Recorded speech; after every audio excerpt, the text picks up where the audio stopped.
गोविंद नगर नाम के एक बड़े से जंगल में 3 खतरनाक चुड़ैल रहा करती थी। जंगल के आसपास कोई घर नहीं थे, जिस वजह से वो तीनों खतरनाक चुड़ैल अपना शिकार सही तरीके से नहीं कर पाती थी। ऐसे ही एक दिन बहन छोटी चुड़ैल, इस जंगल में तो कोई नहीं आता और इस जंगल के आसपास कोई घर भी नहीं है। अब शिकार करने में बहुत कठिनाई होती है।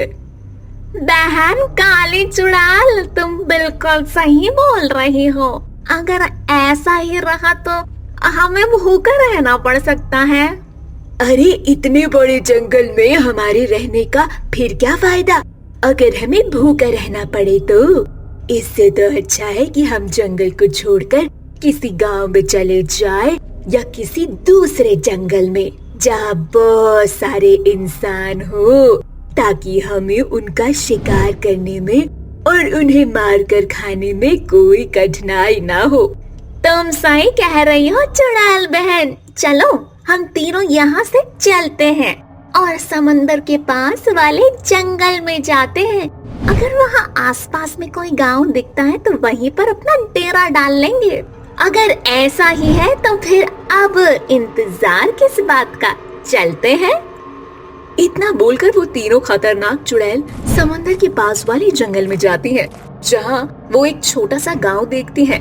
उस छोटे से गांव में बहुत सारे लोग होते हैं जो आपस में एक परिवार की तरह रह रहे होते हैं। उनकी खुशियाँ देखकर उन तीनों को बहुत अच्छा लगता है और वो तीनों आपस में एक दूसरे से बोलती हैं। चुड़ैल बहन, इस गांव की चहल पहल और यहाँ के लोगों की खुशियाँ देख पा रही हो। ये गांव वाले कितने खुश हैं। रह जाने दो इन्हें जितना खुश रहना है, क्योंकि बहुत जल्द इनकी खुशियों को ग्रहण लगने वाला है और इनकी खुशियों को ग्रहण हम तीनों खतरनाक चुड़ैल लगाएंगे। तो चलते हैं इनकी खुशियों को आग लगाने। इतना बोलकर वो तीनों जंगल के बाहर गांव की ओर निकल जाती हैं। तभी रास्ते में उन्हें ओम नाम का एक व्यक्ति दिखाई देता है। तीनों चुड़ैल उसके पीछे पड़ जाती हैं, परंतु ओम को कोई फर्क नहीं पड़ता और ना ही उसे अपने आसपास चुड़ैल होने का कोई संकेत पता चलता है। ये देखकर वो तीनों खतरनाक चुड़ैल बहुत हैरान हो जाती है और खुद से आपस में बोलती हैं, ये व्यक्ति हमसे डर क्यों नहीं रहा? क्या इसे हमारे यहाँ होने का अब तक कोई एहसास नहीं हुआ? कहीं ऐसा तो नहीं कि इस जंगल में आने से हमारी शक्तियाँ खत्म हो गई हो? हमें पता लगाना होगा कि हमारी शक्तियाँ खत्म हो गई है क्या, या इस व्यक्ति को हमसे डर नहीं लग रहा। चलो ये पता लगाने के लिए हम उस औरत को शिकार बनाते हैं। हाँ तुम सही बोल रही हो, चलते हैं और आज उस औरत को मार कर हम अपना पेट भरते हैं। इतना बोलकर वो तीनों ओम का पीछा छोड़कर एक औरत के पीछे जाने लगती हैं। उस औरत को अपने साथ 3 और साए चलते हुए दिखाई देते हैं। चुड़ैल के साए को देखकर वो औरत बहुत तेज डर जाती है। अब वो वहाँ से भागने लगती है कि तभी पेड़ पौधे अपने आप हिलने लगते हैं और अब उस चुड़ैल के हंसने की आवाज सुनाई देने लगती है। उस औरत को अपने आसपास चुड़ैल का संकेत होता है।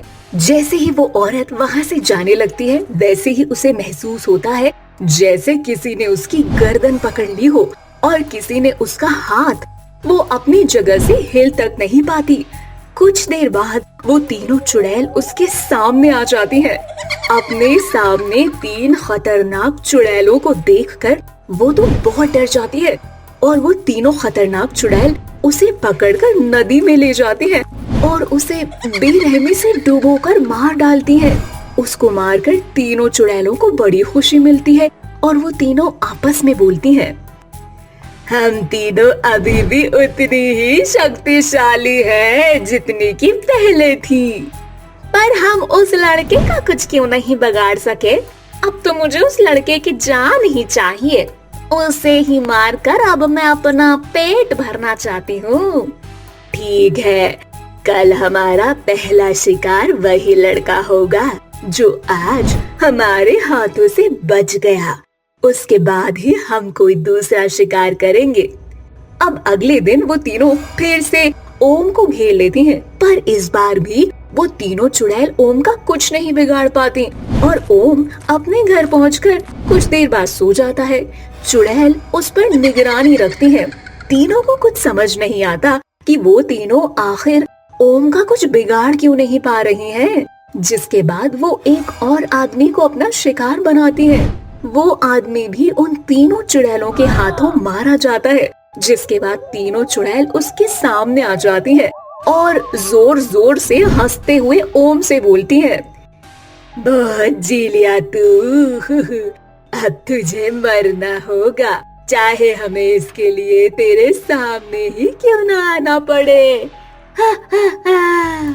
तुम तीनों चुड़ैल मेरा कुछ नहीं बिगाड़ सकती। मुझे पता है तुम तीनों चुड़ैल कुछ दिनों से मेरे पीछे पड़ी हुई हो, परंतु मैं एक तपस्वी का बेटा हूँ, मैं भी एक पंडित हूँ। स्वयं भगवान जी मेरी रक्षा करते हैं और आज भी दुर्गा माता मेरी तुम तीनों चुड़ैलों से रक्षा करेगी। इतना बोलकर ओम अपने गले से माता रानी का लॉकेट निकालकर उन तीनों चुड़ैलों को दिखाता है। माता रानी के लॉकेट को देखते ही उन तीनों चुड़ैलों की शक्तियाँ कमजोर हो जाती हैं। जिसके बाद ओम उन तीनों खतरनाक चुड़ैलों के ऊपर गंगा जल डाल देता है, जिससे उन तीनों चुड़ैल के शरीर में आग लग जाती है और वो तीनों जलकर राख हो जाती है। इस तरह से ओम अपने गांव वालों को उन तीनों खतरनाक चुड़ैलों के चंगुल से बचा लेता है। नदी किनारे गोविंदपुर नाम का एक छोटा सा गांव था। उसी गांव के पास एक बड़ा सा जंगल था। जंगल में कई सारे जानवर रहते थे, इसीलिए गांव वाले उस जंगल में जाने से डरा करते थे। ऐसे ही एक दिन सभी गांव वाले अपने घरों में सो रहे होते हैं। तभी रात के 2 बजे सभी गांव वालों को किसी लड़की की चिल्लाने की आवाज आती है। गांव वाले आवाज सुनकर अपने घर के दरवाजे पर आकर खड़े हो जाते हैं और इधर उधर देखने लगते हैं, परंतु किसी को भी कोई भी नहीं दिखाई देता।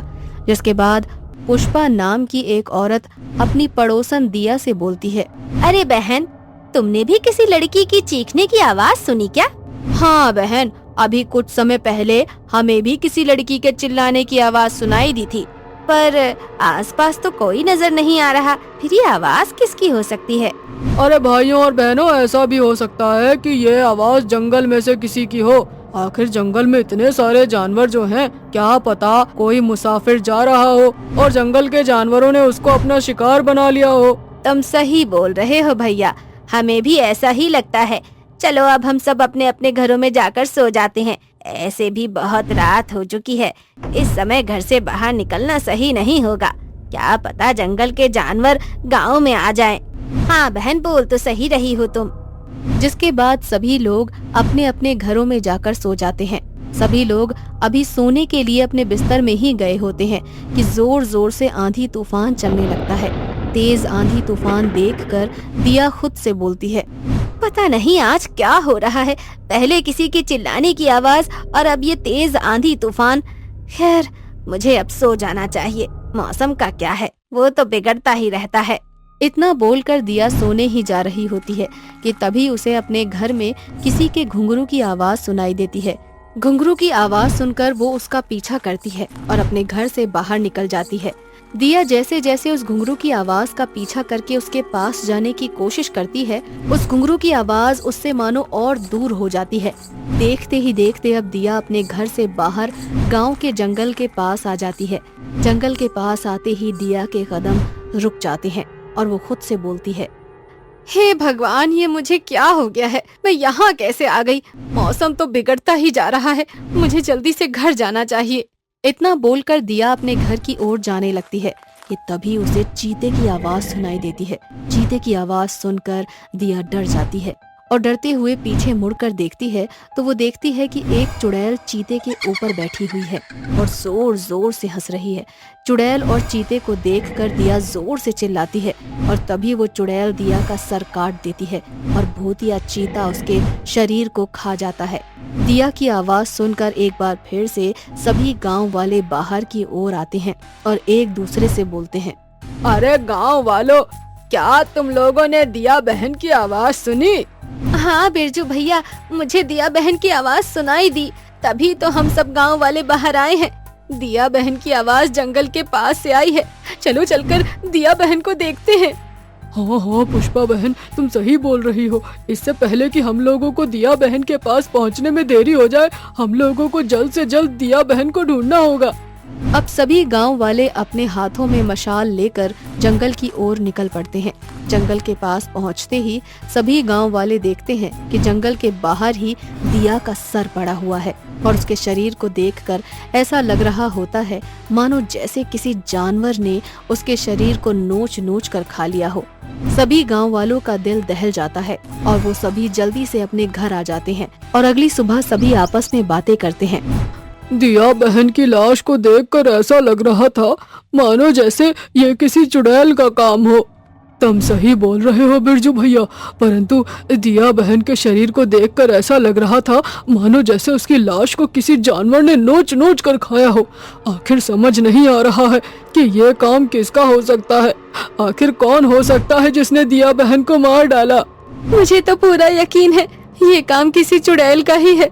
दिया बहन के मरने से पहले किसी के चिल्लाने की आवाज, फिर मौसम का एकदम से बिगड़ना और ठीक हो जाना, ये सब इसी की ओर इशारा करता है कि अपने गांव पर किसी चुड़ैल का साया है। हमें कुछ करना होगा। अब सभी गांव वाले इसी सोच में पड़े होते हैं कि आखिर ये काम किसका हो सकता है। क्या ये काम सच में किसी जानवर का था या फिर किसी चुड़ैल का। अब दिन ऐसे ही बीतते हैं और अब एक एक करके गांव वालों की जानें जाने लगती हैं। गांव में मौत का सिलसिला शुरू हो जाता है। अब आए दिन चुड़ैल अपने भूतिया चीते के साथ किसी न किसी का शिकार करती है।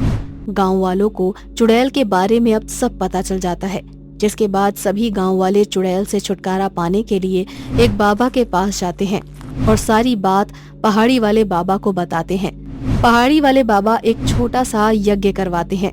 यज्ञ करने के बाद बाबा गांव वालों से बोलते हैं, ये एक अतृप्त चुड़ैल है जो बरसों से उस जंगल में कैद थी, परंतु 1000 साल पूरे होते ही वो चुड़ैल अपने श्राप से आजाद हो चुकी है और आजाद होते ही उसने अपने भूतिया चीते को भी आजाद कर लिया है।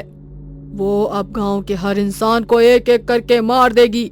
वो गांव के सभी लोगों को मारे उससे पहले हमें उसे फिर से जंगल में कैद करना होगा। पर बाबा, हम गांव वाले चुड़ैल को कैसे कैद कर सकते हैं? अपने गांव की शुद्धि करके। यदि तुम सभी गांव वाले मिलकर अपने गांव की शुद्धि करवा लेते हो तो वो चुड़ैल कभी भी तुम्हारे गांव में नहीं आ पाएगी और ना ही तुम्हारे गांव के किसी भी व्यक्ति को मार पाएगी। साथ ही उसकी आत्मा और भूतिया चीता दोनों ही उस जंगल में हमेशा के लिए कैद हो जाएंगे। बाबा, हम ये पूजा यज्ञ और शुद्धिकरण करवाने को तैयार है, बस आप हमें उस चुड़ैल से मुक्ति दिला दीजिए। बाबा के कहने पर सभी गांव वाले मिलकर गांव की शुद्धि करवाते हैं। गांव की शुद्धि होने के साथ ही चुड़ैल अपने भूतिया चीते के साथ उस जंगल में एक बार फिर से 1000 वर्ष के लिए कैद हो जाती है और एक बार फिर से सभी गांव वाले शांति से अपनी जिंदगी जीने लगते हैं। रूपनगर नाम के एक गांव में एक औरत मछली बेचने आती है।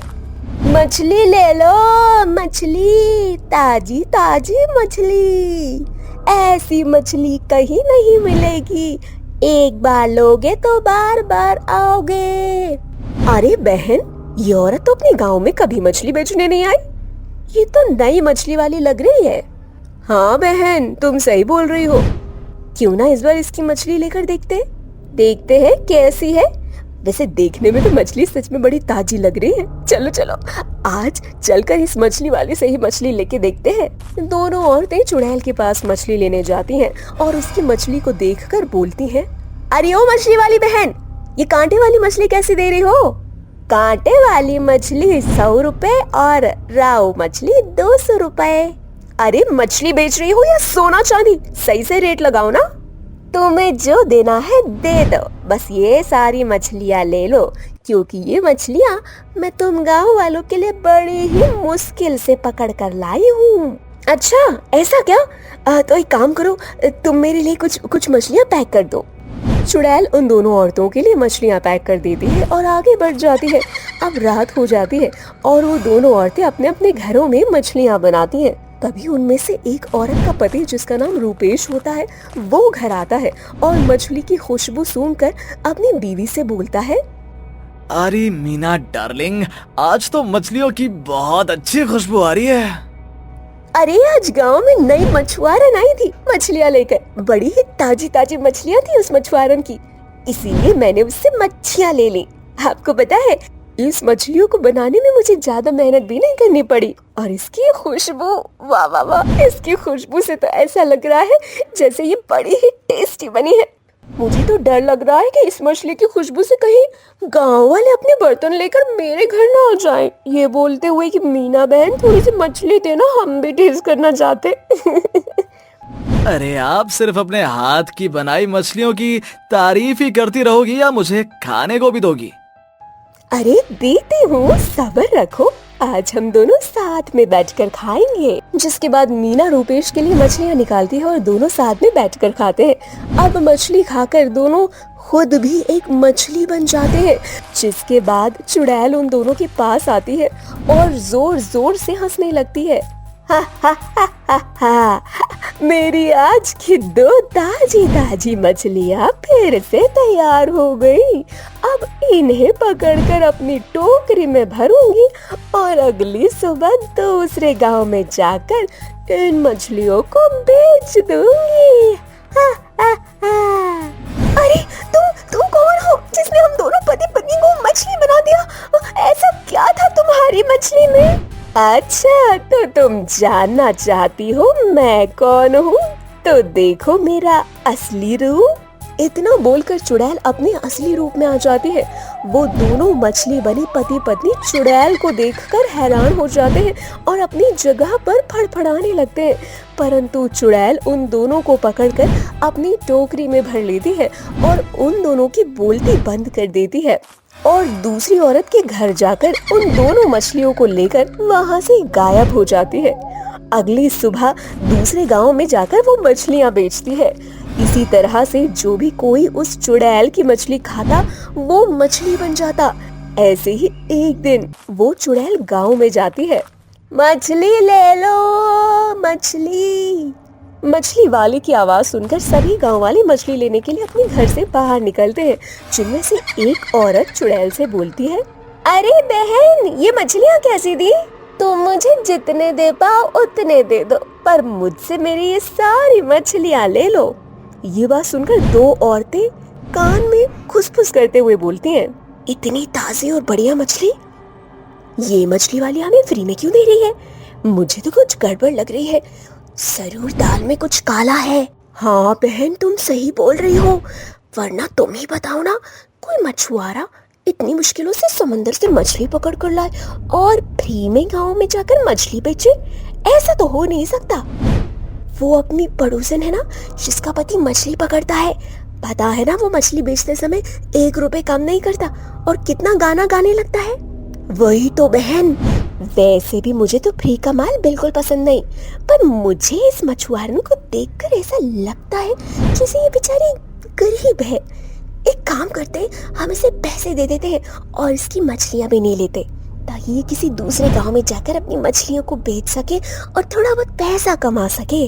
अरे बहन, तुम दोनों आपस में क्या बात कर रही हो, बताओ ना। मैं इतनी मुश्किलों से तुम लोगों के लिए ये मछली पकड़ कर लाई हूँ, बताओ ना कितनी मछलियाँ पैक कर दूँ? बहन, तुम अपनी मछलियों को अपने ही पास रखो, हमें ये मछलियाँ नहीं चाहिए। इतना बोलकर गांव वाले उस चुड़ैल को कुछ पैसे देने लगते हैं। ये चुड़ैल देखकर मन ही मन खुद से बोलती है, ये गांव वाले खुद को बहुत तेज समझते हैं, इन गांव वालों को तो मैं छोड़ूंगी नहीं। आज मैं इन सभी गांव वालों को मछली बनाकर इन्हें पकड़ लूंगी और अपने भूखे बच्चों के सामने डाल दूंगी। जब मेरे भूखे बच्चे स्वाद ले लेकर गांव वालों को खाएंगे तब आएगा मजा। अरे बहन, तुम क्या सोचने लगी? शर्माओ मत, ये लो, ये पैसे रख लो, तुम्हारे काम आएंगी। बहन, अगर तुम मेरी मदद करना ही चाहती हो तो मुझसे ये मछली ले लो। मेरा यकीन मानो, ये मछलियाँ बड़ी ही स्वादिष्ट बनेंगी। इन मछलियों को मैंने बड़ी ही मेहनत से पकड़ा है। इन मछलियों को तुम एक बार खाओगे तो बार बार मेरे पास आओगी। इस तरह से और सभी गांव वाले चुड़ैल पर तरस खाकर उससे उसकी मछलियाँ ले लेते हैं। अब रात को सब अपने अपने घरों में मछलियां बनाते हैं। मछलियां बनाने के बाद सभी लोग उन मछलियों को बड़े ही स्वाद लेकर खाते हैं और खाते ही गांव वाले मछलियों में बदल जाते हैं। जिसके बाद चुड़ैल एक एक करके सबके घरों में जाती है और जोर जोर से हंसते हुए मछली बने लोगों से बोलती है, आज बहुत दिनों बाद मेरे दिल को शांति मिल रही है इतनी मछलियां पकड़कर।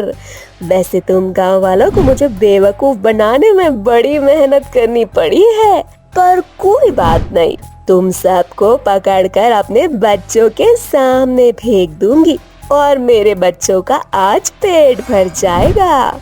इतना बोलकर चुड़ैल सभी मछलियां पकड़कर अपनी टोकरी में डाल देती है और मछुआरन का रूप बदलकर गांव से जाने लगती है। तभी उस गांव का एक बाबा वहां आता है और मछुआरे की टोकरियों में मछलियों को देखकर उसे पता चल जाता है कि ये मछलियां सभी गांव के लोग हैं, जिसे इस चुड़ैल ने मछलियां बना दिया है। जिसके बाद बाबा उस चुड़ैल को रोकता है और उससे बोलता है, कौन है तू? मैं तो एक मामूली सी मछुआरन हूँ, मैं तो बस यहाँ मछली बेचने आई थी साहिब। चुड़ैल के इतना बोलते ही वो बाबा अपने थैले में से कुछ निकालता है और उस पर मंत्र पढ़कर चुड़ैल के ऊपर फेंक देता है। जिसके बाद चुड़ैल तड़पने लगती है और उसके हाथों से मछलियों का टोकरा नीचे गिर जाता है। अब चुड़ैल अपने असली रूप में आ जाती है और बाबा से बोलती है, बाबा मुझे छोड़ दो, मुझे जाने दे, मेरे बच्चे बहुत भूखे हैं। तू इन गांव वालों को छोड़ दे, मैं तुझे छोड़ दूंगा। अगर मैंने इन गांव वालों को छोड़ दिया तो मेरे बच्चे भूखे मर जाएंगे, मैं अपने बच्चों को मरता हुआ नहीं देख सकती। तू ऐसे नहीं मानेगी, तू इन मासूम गांव वालों की जान लेकर ही मानेगी। मैं तुझे ऐसा नहीं करने दूंगा, इसलिए आज मैं तुझे और तेरे बच्चों को एक साथ खत्म कर दूंगा और गांव वालों को आजाद करवा लूंगा। इतना बोलकर बाबा कुछ तंत्र विद्या करते हैं और उस चुड़ैल को अपने वश में कर लेते हैं। चुड़ैल जैसे ही बाबा के वश में आती है, उसके बच्चे भी बाबा के पास आ जाते हैं। इसके बाद वो बाबा चुड़ैल और उसके बच्चों को एक बोतल में कैद करके समंदर में फेंक देता है और इस तरह से सभी गांव वाले चुड़ैल के चंगुल से बच जाते हैं और बाबा को धन्यवाद देते हैं। साथ ही इस हादसे के बाद सभी गांव वाले शाकाहारी बन जाते हैं और मछलियां खाना ही बंद कर देते हैं।